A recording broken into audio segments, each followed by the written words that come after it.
सभी पत्रकार साथियों का हार्दिक स्वागत व अभिनंदन। आज हमारे बीच हमारे हिसार शहर से यशस्वी विधायक एवं कैबिनेट मंत्री स्वास्थ्य मंत्री डॉक्टर कमल गुप्ता जी हमारे बीच में हैं। हमारे साथ हमारे कोषाध्यक्ष सह कोषाध्यक्ष अशोक मित्तल जी, हमारे जिला के सचिव वैभव विधानी जी और हमारे मीडिया प्रभारी सुरेश गोयल जी भी हमारे साथ हैं। तो डॉक्टर साहब से अनुरोध करते हैं कि आज की बात की शुरुआत करें।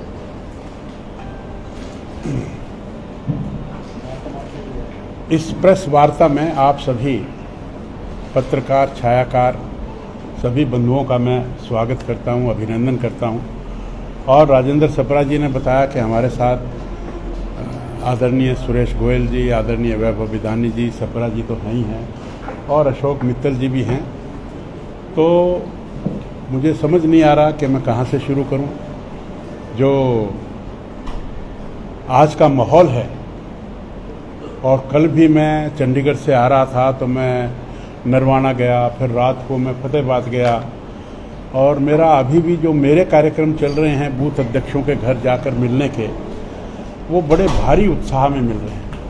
और जो खबरें भी आ रही हैं, मैं समझता हूं कि हमारा चुनाव, भारतीय जनता पार्टी का चुनाव, आदरणीय नरेंद्र मोदी जी का चुनाव और भारतीय जनता पार्टी के सभी प्रत्याशी, चाहे वो चौधरी रणजीत सिंह जी हों, चाहे वो अशोक तंवर जी हों, चाहे वो कृष्ण पाल गुर्जर जी हों, चाहे वो राव इंद्रजीत जी हों, चाहे वो अरविंद शर्मा जी हों, मोहन बडोली जी हों, और आदरणीय मनोहर लाल जी हों, बहन बंतो कटारिया हों, तो ऐसे सभी धर्मवीर जी हों, ऐसे सभी लोगों का चुनाव बड़े अच्छा चल रहा है। हम लोग घर घर तक पहुंच रहे हैं और लोगों का उत्साह जो है वो बहुत अच्छा हमें मिल रहा है। और ऐसा लगता है कि हमारी 10 की 10 सीटें हरियाणा की, जो भारतीय जनता पार्टी का एक नारा भी है कि अब की बार 400 पार, उस 400 पार में हरियाणा का 100% योगदान 10 की 10 सीटें जिताकर मोदी जी की झोली में डालने का है। और जहां तक कांग्रेस के उम्मीदवारों की बात है, वो थोड़ा कहीं कहीं अपनी प्रेजेंस दिखा रहे हैं, इसमें कोई शक नहीं। लेकिन जो उनके अलावा पार्टी, चाहे वो जजप्पा है, चाहे वो इनेलो है, मुझे लगता है कि उन दोनों को तो जो रिजल्ट आएगा उसके बाद शायद उनकी मान्यता भी खत्म हो जाए, और जमानत बचना तो बहुत दूर की बात है। मुझे नहीं लगता कि अगले चुनाव में उनको कोई राष्ट्रीय दल की या क्षेत्रीय दल की मान्यता भी मिलेगी, उनके इतने वोट भी नहीं आएंगे। और ये चुनाव राष्ट्र हित का है, देश हित का है, देश के मान सम्मान और गौरव का है, आन बान शान का है।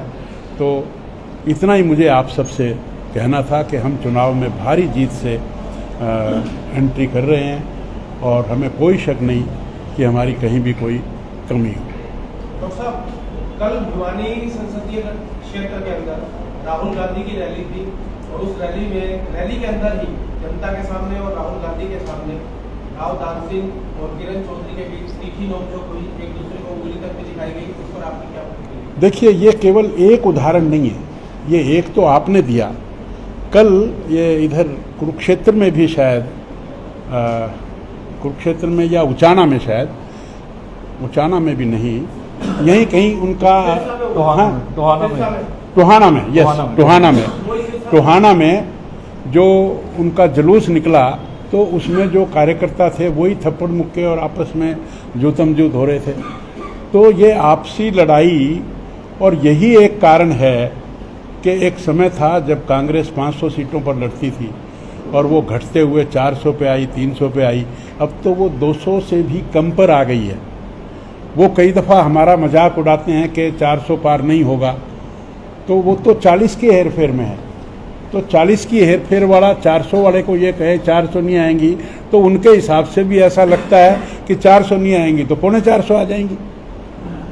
पर उनका तो हर लेवल पर, अब आप ये देखिए ना कि उनका राष्ट्रीय अध्यक्ष या राष्ट्रीय नेता राहुल गांधी, जिसको वो ये समझते हैं कि वो प्राइम मिनिस्टर कैंडिडेट है, उसके सामने, उसकी नाक के आगे, उसकी कुर्सी के सामने, और एक तरफ आदरणीय राव दान सिंह जी बैठे हैं और एक तरफ बहन किरण चौधरी जी बैठी हैं और वो आपस में लड़ें, इससे भद्दा मजाक और क्या हो सकता है। और यही कारण है उनके गिरावट का। मैं बताऊं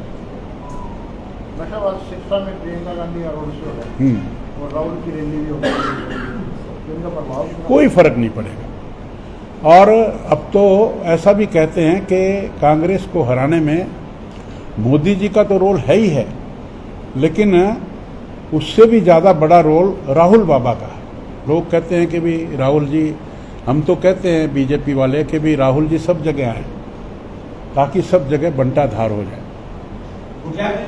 इस बार जो एयर शो के बड़े चर्चे हो रहे हैं आजकल, क्या बताएंगे? देखिए, इसके बारे में विस्तार से तो मैं ये जो आचार संहिता हो जाएगी तब बताऊंगा, लेकिन फिर भी जो आज आपने अखबार में भी पढ़ा होगा, कल मैंने मीटिंग भी ली थी, रिव्यू मीटिंग हर हफ्ते करता हूं मैं। तो हमारा जो सड़कों का काम है, रनवे का काम है, टैक्सी की जो साइड की जो रोड्स हैं उनका काम है, लाइटिंग का काम है, और जो extension of the passenger terminal जो पहले 50 पैसेंजर का था अब 150 का वो हो गया। ऐसे एटीएम एटीसी की बात करें, हम जो चेयरमैन के ऑफिसेस की बात करें, जो हरियाणा HADC जिसको हरियाणा एयरपोर्ट डेवलपमेंट कॉरपोरेशन कहते हैं, उनके चेयरमैन की बात, ऐसे बहुत सारे ऑफिस मैं समझता हूँ वो सब के टेंडर लग चुके थे इससे पहले और उनके काम बड़ी तेज़ी से चल रहे हैं।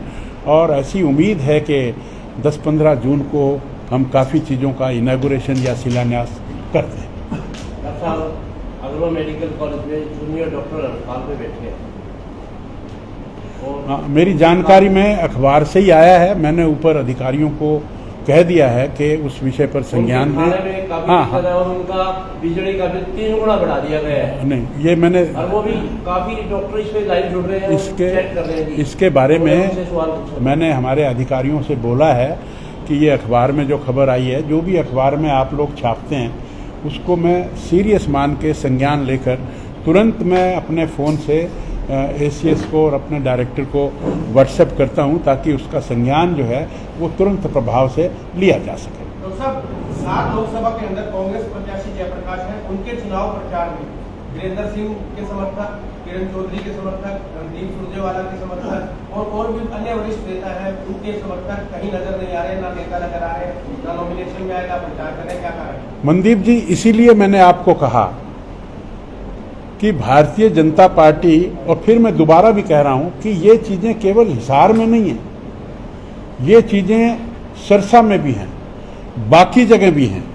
और अखबारों में भी आप पढ़ते हैं कि कांग्रेस में भीतर घात, कहीं एक आधी लाइन बीजेपी की भी आती है, लेकिन अगर आप कंपैरिजन करेंगे तो कांग्रेस में तो हर जगह भीतर घात नहीं कहना चाहिए, इसको बाहर घात, ओपन घात कहना चाहिए। और इसलिए मैं आपको कह रहा हूं कि शायद उनकी जमानतें भी ना बचें, कोई 1-2 सीट को छोड़कर बाकी सब जगह उनकी जमानतें भी जब्त होंगी, ऐसा मेरा मानना है। डॉक्टर साहब, आप मान तो रहे हो ना बीजेपी में भी भीतरघात है? नहीं, मैं नहीं मान रहा, आपने बोला, मैंने ये कहा, अखबार वालों ने ऐसा लिखा जी। काफी जगह स्टेज पे देखा है, अगर आपका एक नेता बोलता है तो दूसरे संगठन के नेता वहां से उठ के चले जाते हैं। नहीं, दूसरे संगठन के कहाँ, हमारे तो हमारे संगठन वाले आएंगे। आपके ही संगठन के? नहीं, फिर आप कह रहे हो ना दूसरे संगठन के। डॉक्टर साहब, आपको नींद कितनी आ रही है? जयप्रकाश जी तो कह रहे हैं मुझे नींद नहीं आ रही, मैं जीत रहा हूँ। जीतने वाले को तो नींद आती है, ना जीतने वाले को नींद नहीं आती। तो इलाज होगा, नींद आने और ना आने है जी, नींद आने और ना आने का इलाज तो होगा आपके पास। देखिए, हम तो जो बात आप कर रहे हैं उसमें विश्वास नहीं करते। डॉक्टर साहब, कल बजरंग दास गर्ग जो प्रदेश प्रवक्ता है कांग्रेस के, उनके घर पे जेपी की प्रेस वार्ता हुई, उसमें जेपी ने एक वक्तव्य दिया कि चौधरी रणजीत सिंह को वोट मांगने का अधिकार नहीं है हिसार लोकसभा में। आप क्या कहेंगे? क्यों नहीं है? डेमोक्रेसी में तो सबको है। हम तो ये नहीं कहेंगे कि जेपी को अधिकार नहीं है, जेपी को भी अधिकार है, सबको अधिकार है, बहन सुनैना को भी है, बहन नैना को भी है, सबको है। वोट मांगने का अधिकार नहीं है, इसका मतलब ये तो डेमोक्रेसी के खिलाफ विचार है, ये तो अच्छी बात नहीं है। आपके उम्मीदवार और जयप्रकाश के जो उम्मीदवार है कांग्रेस के, उनकी अगर इमेज की तुलना करें तो आप क्या कहेंगे? हाथ कंगन को आरसी क्या, तो ये तो जनता के आप मुख से पूछेंगे तो आपको बेहतर पता लगेगा कि कौन थापी मारता है, कौन टेलीफोन का तार कटने पर भी डीसी से फोन करके डीसी को धमकाता है। बहुत सारी चीजें हैं ऐसी। अमित शाह जी आए थे उस दिन, सुनने में आ रहा है जैसे एक दो लाइन अलग अलग उसमें सोशल मीडिया में चले थे कि कुलदीप बिश्नोई नाराज हो गए थे मंच पर, कुछ ऐसा था? नहीं, कोई मेरी जानकारी में तो नहीं है। भीड़ बात की बताई जा रही है सर, सोशल मीडिया में था। हैं जी? भीड़ आई हुई थी वहाँ, वो राजस्थान से आई हुई थी, दिल्ली से आई हुई नहीं नहीं नहीं नहीं, भीड़ राजस्थान से कहाँ, वो सर, तो वीडियो हिसार लोकसभा की भीड़ थी। सर। वीडियो डॉक्टर साहब, जींद जिले के 42 स्टूडेंट्स किर्गिस्तान में हैं सर, और वहाँ पे मेडिकल की पढ़ाई पे गए हुए हैं, दंगे हो गए हैं वहाँ पर। कहाँ? किर्गिस्तान में। कजाकिस्तान में? हाँ। कौन सा स्थान? Kazakhstan. Kazakhstan. Kyrgyzstan sir. Kyrgyzstan. हाँ, मेरे नोटिस में नहीं है ये बात। 42 स्टूडेंट्स हैं सर, MBBS की पढ़ाई करते हैं। मैं पता करता हूँ और जो भी संज्ञान में जो भी उनकी मदद होगी वो करवाने का प्रयास करूंगा। कजाकिस्तान के पास ही है। होगा। जैसे चुनावी प्रचार का आज आखिरी दिन है, क्या लग रहा है आपको, किस तरह के वो रहे माहौल, क्या लग रहा है? मैंने आपको बताया ना, माहौल ही तो बताया आपको कि हम 10 की 10 सीटें जीत रहे हैं और हिसार विधानसभा 1 लाख वोटों से आगे रहेगी। सर, आप हिसार विधानसभा को कह रहे हो 1 लाख से आगे। जयप्रकाश जी भी पिछले 2 दिनों से हिसार विधानसभा को टारगेट करके लगातार जनसभाएं करते हैं।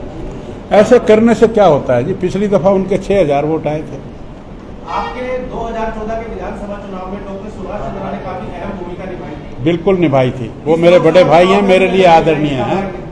इस लोकसभा चुनाव में अभी नजर नहीं आया पार्टी के लिए, कब आए? अब ये तो आप उनसे पूछो। क्या नाराज चल रहे हैं सर? मेरी जानकारी में ऐसी कोई बात नहीं है। डॉक्टर साहब का चुनाव नहीं, ये चुनाव हमारा चुनाव है। डॉक्टर भारतीय जनता पार्टी के प्रत्येक मेंबर का चुनाव है। अपना चुनाव लड़कर हम सब लड़ रहे हैं। डॉक्टर योगेश विधानी 14 साल से नजर नहीं आ रहे। वो देखो ना, उनके पुत्र बैठे हैं प्रत्यक्ष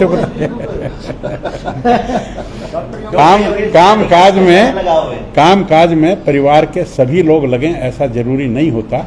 आपके पुत्र आपके सामने बैठे हैं, फिर भी आप ये प्रश्न कर रहे हैं। और कितनी आप देखिए, इनके बॉडी लैंग्वेज देखिए आप। 2018 से देख लीजिए और कुछ